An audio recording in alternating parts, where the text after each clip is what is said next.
Good morning, student. Today I here start a new lesson from civics portion, lesson number 20, foreign policy of India and its relation with the neighboring countries.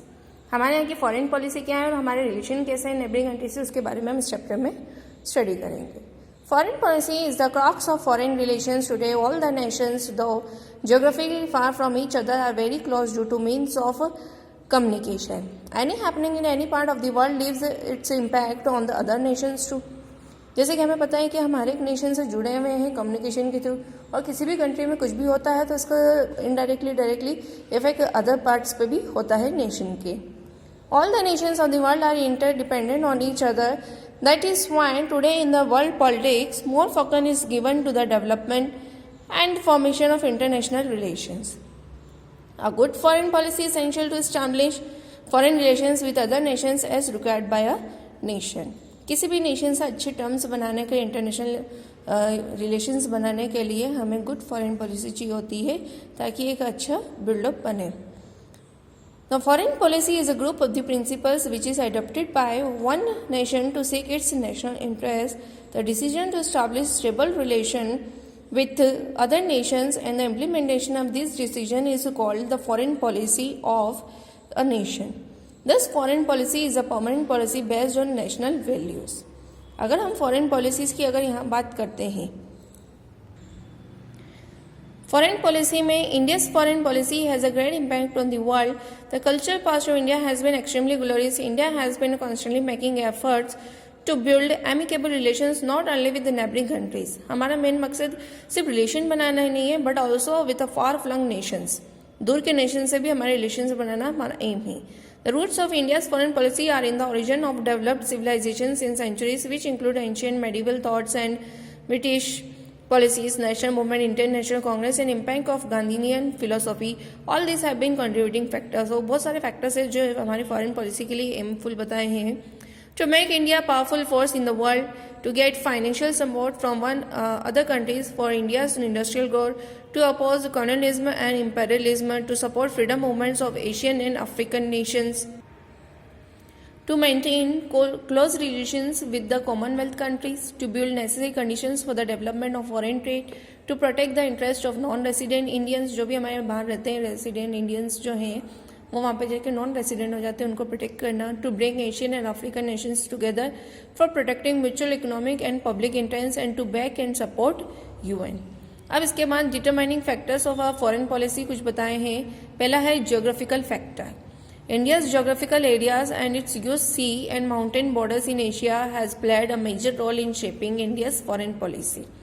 India's trade and security depends on this factor. सबसे पहले हमें geographical factor decide करना है कि कौन सी nation की कितनी boundaries है. Then non-aligned movement स्टार्ट करना. The world was split into groups, capitalist and communist. दो तरह के ग्रुप्स में है. एक तो कैपिटलिस्ट मतलब जो हम रिच एंड पुअर से बिलोंग करते हैं, कम्युनिस्ट मतलब जो कास्ट को लेके. The animosity between two resulted in cold war. इसमें क्या होता है, कोल्ड वार होता है. वार मतलब जिसमें हथियार वगैरह यूज नहीं किए गए हैं, पर एक मन में किसी भी तरह का द्वेष रखना. Alienating itself from them, India maintained its position as non-aligned nation and helped in reducing tensions between two lobbies. Historical traditions की अगर हम बात करें, peace occupies a place of utmost importance in India's foreign policy. India has its own history of ancient culture. To that, India has never tried to force its supremacy on any nation. हमारी India जो है वो किसी के ऊपर भी अपना supremacy show नहीं करती है. And this tradition is perceptible in today's foreign policy. Then अगर हम नेशनल इंटरेस्ट की बात करें तो Pandit Jawaharlal Nehru had said in the constituent assembly that the base of any country's foreign policy lies in the protection of its national interest and the goal of our foreign policy lies in this fact. Then इसके बाद major principles बताए आप foreign policy के. पहला है non aligned movement. India's policy of non alignment simply means that India will think and act independently and impartially in international matters में. And that's why India chose the policy of NAM. NAM means non aligned movement. The policy of NAM does not indicate an escapist और separatist attitude but an effort to establish friendly support. Then इसके बाद है opposition of colonialism and imperialism. India has brittle experience of slavery under British imperialism. हमारे यहाँ पे बहुत बुरा ही हमने एक्सपीरियंस किया है, स्लेवरी मतलब गुलामी की है ब्रिटिशर्स की। India oppose it naturally, India has been raising voice against imperialism in the UN. जब यूनाइटेड नेशन के ग्रुप बनता है, मीटिंग्स होती है, तो उसमें हमेशा इंडिया इसके खिलाफ रहता है कि कोई भी नेशन किसी का भी गुलाम ना रहे। इंडोनेशिया, लीबिया और नामीबिया जो था कंट्रीज, वो भी इसी तरह से इम्पेरियलिज्म से सफर थी। Against apartheid, India believes in an equality of all races of the world. हर एक रेस मतलब हर एक तरह के लोगों को वो इक्वल मानती है। Prior to its independence, India had been raising voice against inhuman policy of racism and discrimination and policy of apartheid in South Africa. India also opposed Germany's Nazi policy. This complete end of rationalism in international communication is the prime principle of India's foreign policy. Then fourthly बताए हैं पंचशील के बारे में। The idea of Panchsheel came on Tibet issue. Tibet में issue हुआ था, उसमें पंचशील आए हैं। व्हेन इंडिया और चाइना ने एक ट्रीटी साइन किए थे, समझौता किया था 29 मई 1954 में। जो पंचशील वर्ड था वो संस्कृत से मिला है एंड इसका मतलब है पंच एंड शील। पंच मतलब होता है 5 and she'll stands for rule conduct and the 5 principle of Panchsheel. Panchsheel के जो 5 प्रिंसिपल्स दिए हैं, पहले म्यूचुअल रिस्पेक्ट करना ईच अदर से, टेरिटोरियल इंटीग्रिटी को एंड सॉवरेनिटी को, non aggression, non interference in each other internal affair, equality and mutual benefit, peaceful को एग्जिस्टेंस। तो ये इसके रूल प्रिंसिपल्स बताए थे ना। उसके बाद पूरे देश वर्ल्ड की शांति बनाए रखने के लिए सपोर्ट करना है। India is among the original members of the UN. India works for global peace. It has been attached to the organisations like ILO, UNICEF, FAO, UNESCO. India always follows the UN directions for the social and economic welfare of all. हमेशा हमारे जो Indians हैं वो सब तरह के directions को follow करते हैं जिससे सोशल इकोनॉमिक वेलफेयर बना रहे। देन इसके बाद है support of disarmament. India has always oppose the arms range and achieve it. It is necessary to stop manufacturing of arms and to destroy which are already made. Only disarmament can establish international peace. जो disarmament है ये वही decide करता है कि किस तरह से देश की या इंटरनेशनल शांति बनाए रखें। मनी एंड रिसोर्सेज जो हम सेव करते हैं डिसआर्ममेंट मतलब हथियार बनाने से, can be use for the growth of all the countries. लोगों की कंट्रीज के लिए हेल्प के लिए यूज करने चाहिए। देन इसके बाद है nuclear policy. India is against the use of nuclear power in war. India does not support nuclearization of space yet vehemently opposes the policy of non-proliferation of nuclear arms as it is based on partiality. Nuclear policy भी को भी against है हमारे Indians. Then support of SAARC. SAARC क्या है? To develop fraternity with South Asian nations. India has land support in the establishment of SAARC. SAARC क्या actual में 7 countries है जिसमें इंडिया, नेपाल, बांग्लादेश, पाकिस्तान, भूटान, श्रीलंका एंड मालदीव्स है। Thus the above principles have helped India is realizing its objective and have given boost to our foreign policy. अब India से relation बताए हैं उसके नेबरिंग कंट्री से कैसे हैं। सबसे पहले हम बात करें तो इंडिया क्या है? एक वास्ट कंट्री है एंड इट्स बाउंड्रीज टच किसको? China, Nepal, Bhutan, Burma, Myanmar, Sri Lanka and Pakistan. India से रिलेशन जो है उसके नेबर से have not even always on and often several problems have cropped up. India has always made efforts to solve these problems peacefully and by mutual dialogue, and India does not want interference of a third party. India has always been keen on and has tried to maintain good relations with our neighbors for stability, peace and development of the country. हमेशा हमारी India की कोशिश करती है कि हमारी जो neighbouring countries है उससे उनके रिलेशंस अच्छे बने रहें, गुड रिलेशंस रहें। इंडिया एंड चाइना की बात करें, for centuries China and India have believed as friendly neighbours. एक अच्छे नेबर्स, पड़ोसी की तरह रहे हैं। From the types of Ashoka के समय से बात करें, 3rd century BC Buddhism has made a significant contribution in developing relations between the two countries. Several Indian Buddhist scholars थे वो चाइना को विजिट किया ड्यूरिंग अशोका टाइम से। देन चाइनीज ट्रेवलर जो थे Fan and Yuan Tsang came to India. Chinese students भी थे, वो भी हमारे यहाँ पे नालंदा यूनिवर्सिटी में आते थे इंडियन स्क्रिप्चर्स के बारे में पढ़ने के लिए। अगर हम प्रेजेंट टाइम की बात करें 1949 से communist government was formed in China and after the communist revolution India welcome the communist revolution also and China took initiative to develop good relations with China.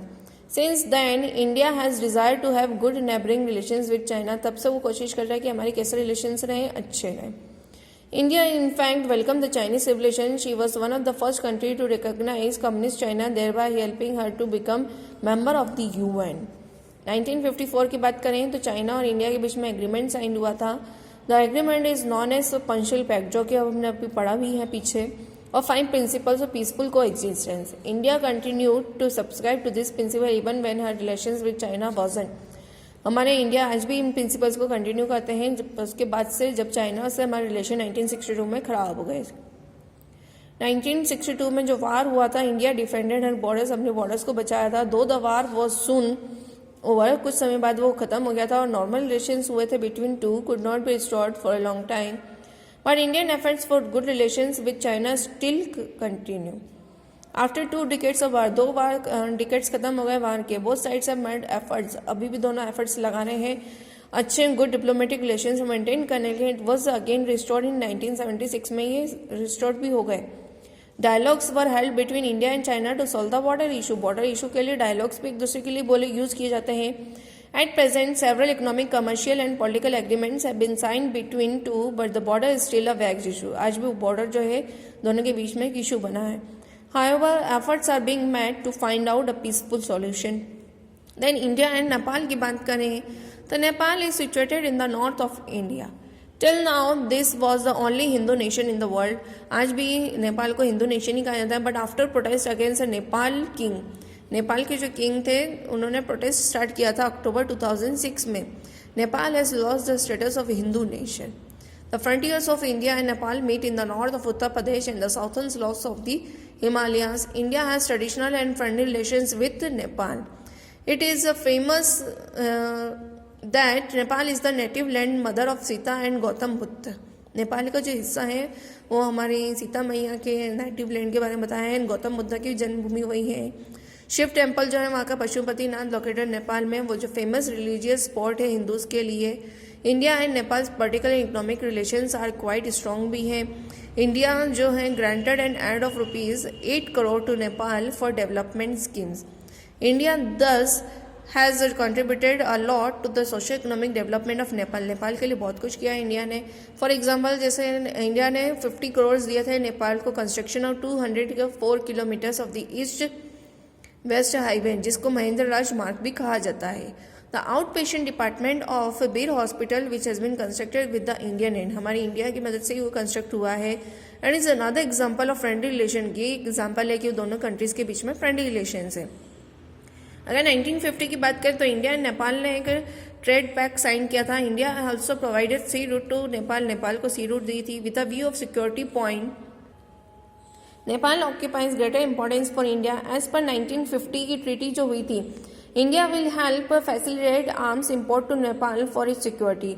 Arms की भी हेल्प की थी। The citizens of both the countries can enter in each others countries without any restriction, बिना restriction के एक दूसरे country में जा सकते हैं। India played a vital role in the abolition of monarchy in Nepal. Many students from Nepal come to India for studies. Nepal saw change for power in October 2006 and with the exchange of rule, post of king has been abolished. उस समय जो था एक राजा वाला अधिकार चलता था वो वहाँ पे खत्म हो गया। Now Nepal has total democratic setup and despite change of the rule, India's relation with the Nepal have not changed. वहाँ पे रूल्स चेंज हो गए पर हमारे वहाँ के रिलेशंस चेंज नहीं हुए। इंडिया एंड भूटान की अगर हम बात करें तो Bhutan, situated in northeast of India, is a small country. In the north of Bhutan lies Tibet, while west, east and south sides are surrounded by India. The total area of Bhutan is 53,000 square kilometers का ही area है। Mostly inhabitants are Buddhist, वहाँ के सब Buddhist हैं। India Bhutan relation जो है traditional relation है क्योंकि ये पुराने समय से चलते हैं, जैसे इंडिया नेपाल से बने हैं। When we study ancient history, अगर हम पुरानी बात करें हिस्ट्री की तो it becomes clear that the major part of Bhutan जो है वो हमारे इंडिया के था एंड टिल 7th सेंचुरी तक था। इंडियन रूलर्स जो थे उस एरिया पे रूल करते थे। द बुद्धिस्ट ट्रेवलर जो है पद्म संभव जो थे, स्पेशल प्लेस थी हमारे यहाँ के रिलीजन में and it was Padma Sambhav who preached Buddhism to Bhutanese. उन्होंने ही भूटानीज को बुद्धिज्म सिखाई थी। The people of Bhutan still respect him as their guru. India's Bhutan commercial and economic relations भी जो है पुराने समय से हैं। India use to purchase silk and betel nut from Bhutan. 1910 की बात करें सिंचोला पैक्ट जो था दोनों के बीच में साइन हुआ and on this basis both the Nations that is Bhutan India जो थे बने। इन 1949 की बात करें अगेन अ पैक्ट साइन हुआ जिसमें affirmation that it will be solely India's responsible, ये हमारी इंडिया की रिस्पॉन्सिबिलिटी होगी कि हम किसको प्रोटेक्ट करेंगे, भूटान को। India has help Bhutan in her economic development in 1961 की अगर हम बात करें तो इंडिया भूटान ने वाटर पैक्ट साइन किया जिसमें रिवर तंका थी और इलेक्ट्रिसिटी जो थी वो is being generated there. The capital of Bhutan जो था Thimphu has been made a modern city बनाई गई with the consistence of India, हमारे इंडिया की हेल्प से। And India is helping Bhutan in various field, सब बहुत सारी जगहों पे उनको हेल्प की, जैसे कम्युनिकेशन के लिए, रोड कंस्ट्रक्शन वर्क्स के लिए। India has given financial help भी दी है जिसमें ₹13 करोड़ भूटान को दिए थे टू बिल्ड पेंडेना सीमेंट प्लांट के लिए। देन नेक्स्ट जो है हमारा इंडिया पाकिस्तान के रिलेशन की अगर हम बात करें, as a result of the partition of 1947 में अ न्यू नेशन क्रिएट होता है जिसका नाम था पाकिस्तान। इंडिया और पाकिस्तान जो थे कॉमन हिस्ट्री ही रही है, दोनों का कल्चर, इकोनॉमिक, ज्योग्राफी भी जो थे। As a result partition there was a disputes on issues of property, उन समय प्रॉपर्टी के इश्यूज हो गए थे, border, distribution of water etcetera. But soon political differences also began to grow between two countries. Kashmir became the cornerstone of dispute. Kashmir जो था आज भी इशू बना है, उस समय भी इशू ही था between the India and Pakistan के लिए after the partition. Kashmir dispute has been reason of Pakistan 4 armed attacks on India. Kashmir के ही कारण हमारे इंडिया पे पाकिस्तान ने 4 बार अटैक किए हैं। फर्स्ट अटैक जो था अक्टूबर 1947 में, when it provided arm support to the border कब्यालीज and attacked Kashmir. Second attack जो था 1965 में, जो कि बहुत ही ज़्यादा वाइड स्प्रेड तक था। थर्ड अटैक जो था 1971 में, जिसमें बांग्लादेश जो थी उसमें वार हुआ था। एंड जो फोर्थ अटैक था कश्मीर में 1999 में, जिसे कारगिल वार भी कहा गया है। All the attacks were aimed at establishing control over Kashmir but they failed due to the efforts of Indian army. ये सारे फेल्ड हो गए क्योंकि हमारी इंडियन आर्मी ने बहुत अच्छे से प्रोटेक्ट किया है। राइट फ्रॉम द बिगनिंग, शुरुआत से ही इन दोनों के बीच में लड़ाइयाँ रही है। India's policy is to settle disputes through peaceful talks. हमारी इंडिया चाहती है कि शांतिपूर्वक बातचीत से खत्म हो जाए, बट ये हो नहीं रहा है। India's direction, India has taken measures with the focus on political, economic and culture exchange. Both the countries have decided to give special importance to person contact between two countries. In the field of culture, sports अगर बात करें तो there has been successful exchange भी है, programs भी है, journalist भी, writers भी, both the countries के तो भी एक दूसरे की कंट्रीज में आते जाते रहते हैं। The people of both the countries are one. बहुत सारी फैमिलीज जो हैं एक दूसरे कंट्रीज में रहती है, इंडिया और पाकिस्तान में भी सेटल्ड है। इवन मैरिटल रिलेशंस भी वहाँ पे मेंटेन है, मतलब शादी ब्याह भी होते रहते हैं। बहुत हैव साइन पैक्ट, दोनों के बीच में समझौते भी हुए हैं। Movement of people and road, मतलब रेल रूट्स भी जा रही है, रोड्स भी जाती है, which was close for years, have in once again restored for the transportation. They have been economic and commercial agreements भी बने हुए हैं between the two, and both are the members of SAARC and SAFTA. The relations between the India and Pakistan has been bitter sweet, खट्टे मीठे की तरह है। India does not appreciate certain terrorist activities. Terrorist activity Pakistan support करता है, India उसको support नहीं करती है। इट प्रोवाइड्स मिलिट्री ट्रेनिंग देते हैं उनको, फाइनेंशियल एड देते हैं, आर्म्स देते हैं, एम्यूनेशन देते हैं टेररिस्ट को, जिसके कारण क्या होता है पूरे इंडिया में अशांति फैल जाती है। मैनी सच टेररिस्ट जो हैं पैट्रोनेज बने हुए पाकिस्तान के। India has repeatedly asked Pakistan to hand over such people but to no avail. Pakistan frequently raises the Kashmir issue in various international conferences and in the UN में भी। India opposes this action of Pakistan and both countries have nuclear power, दोनों के पास nuclear power से। both must resolve the dispute peacefully and should work for global peace, global peace के लिए काम करें। And India has taken initiative in this time, India को भी इसके लिए स्टेप ले रहा है और उससे पाकिस्तान को भी लेना चाहिए। अब इंडिया और बांग्लादेश के रिश्ते की बात अगर हम करें, India was divided into 2 parts in 1947 में। एट द टाइम बांग्लादेश जो था पाकिस्तान का पार्ट था और उस समय उसे ईस्ट पाकिस्तान कहा जाता था। Under the leadership of the late Mujibur Rahman, freedom struggle जो थे was launched by the people and Bangladesh was free from east Pakistan and make it an independent country बन गई। इन 1971 की बात करें तो movement ended successfully and Bangladesh जो था हमने एग्जिस्टेंस में आ गया। इंडिया जो थी हेल्प तो बांग्लादेश को बहुत हेल्प करा उसके स्ट्रगल में against operation and domination of Pakistan. India was the first country जो थी जिसने रिकॉग्नाइजेशन किया था कि बांग्लादेश भी एक सेपरेट नेशन बन सकता है। इंडिया प्रोवाइडेड फाइनेंशियल हेल्प दी थी, टेक्निकल मटेरियल हेल्प दी थी बांग्लादेश को, जो शुरुआत से ही देती आ रही है। इन जनवरी 1972 में इंडिया ने फूड ग्रेन्स प्रोवाइड किए थे 25 करोड़ के, एंड अदर हेल्प का लोन दिया जो था 50 लाख पाउंड्स का। Both develop political, economic and culture relations. In 1972 की बात करें, both sign historic 25-year agreement, both agreed on the exchange of economic commercial issues and joint river commission was set up था।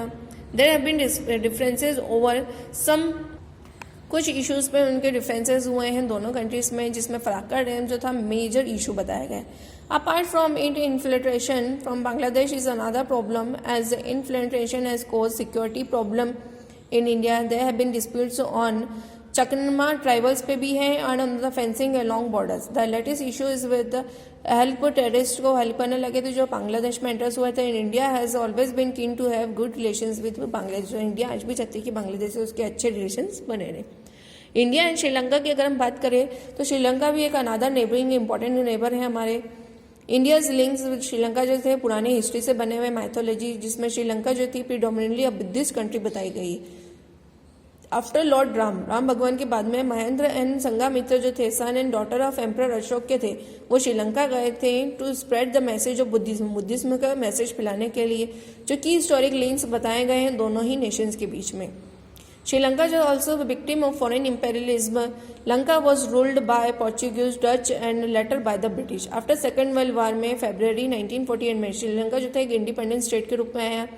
India has always honored the regional supremacy, freedom and sovereignty of Sri Lanka. Even after freedom of Sri Lankans, Trincomalee, Naval Base and Kuttu Naik airport जो था under वो British rule में था। Many Indians जो हैं श्रीलंका में settle हैं and वहाँ पे एम्प्लॉयड करते हैं टी एंड रबर के उसमें प्लांटेशंस में। We have good trade relations है श्रीलंका से एंड इन पॉलिटिकल फील्ड की भी अगर बात करें तो we follow a policy of mutual help and cooperation. Though the links are close and strong, there have been problems too. जैसे इनके रिलेशंस अच्छे भी हैं पर वहाँ पे प्रॉब्लम्स भी हैं। द मोस्ट सीरियस इशू जो है दोनों रिलेशंस को अफेक्ट करता है between the to countries was the problem of persons of Indian origin settle. जो वहाँ पे इंडियन ऑरिजिन सेटल है उनको आज भी इंडियन सिटीजनशिप मिली हुई है, श्रीलंकन्स नहीं मिली हुई है। This Indian origin people had moving to Sri Lanka as labour के रूप में वहाँ पे जाते हैं, tea plantation and rubber industry में काम करते हैं। Since the time of British rule के समय से वहीं काम कर रहे हैं। Earlier the situation was normal but after independence, जैसे श्रीलंका का इंडिपेंडेंस, सिटीजन एक्ट जो 1948 लागू हुआ उसमें लेजिस्लेटिव एक्ट 1949 में ये बताया गया जो इंडियन ओरिजिन के पीपल है उनको वहाँ की सिटीजनशिप और वोटिंग राइट नहीं मिलेगा। In recent years, ethnic crisis in Sri Lanka has become source of concern to India. The Tamils settled in Sri Lanka are in minority. जो तमिल्स है वो भी श्रीलंका में माइनॉरिटी में ही है। मोस्ट ऑफ द तमिल्स जो है वो श्रीलंका में हुए हैं वो जफना नॉर्थ में है। A major group of Tamils जो है settles are demanding separate state और वो सेपरेट स्टेट की डिमांड कर रहे हैं and this is the Tamil problem. Tamils की प्रॉब्लम है। टेंस रिलेशंस दोनों के बीच में डेवलप आज भी हैं ड्यू टू तमिल इशू को लेके। India helped Lanka to solve dispute and under an agreement signed between the two countries in July 1987, India's peacekeeping force IPKF helped government of Sri Lanka resolve her ethnic problem. इस तरह से problem help करने के लिए उन्होंने आगे हाथ भी बढ़ाया था। Then India and Myanmar Burma के अगर रिलेशंस की हम बात करें, Myanmar is situated in the eastern frontier of India. India traditionally has close and friendly relations किसके से Myanmar से थे। Recently steps have been taken to increase India's trade with Myanmar. Steps लिए जा रहे हैं and there have main problems है smuggling है दोनों नेशंस के बीच की main problem. This results in illegal crossings of borders. Illegal crossings की जाती है जिसमें इंडियन प्राइम मिनिस्टर ने म्यांमार को 1987 में इस चीज़ के लिए चेतावनी दी थी कि India and Myanmar resolve to cooperate in checking. एक दूसरे को कॉपरेट करना चाहिए कि वहाँ पे ड्रग स्मगलिंग ना हो एंड अदर अनलॉफुल एक्टिविटीज उनके बॉर्डर्स पे ना हो। At present India and Myanmar have cordial relation. अगर हम की बात करें तो दोनों के बीच में अच्छे cordial relation and this was the lesson and PDF will be send to you.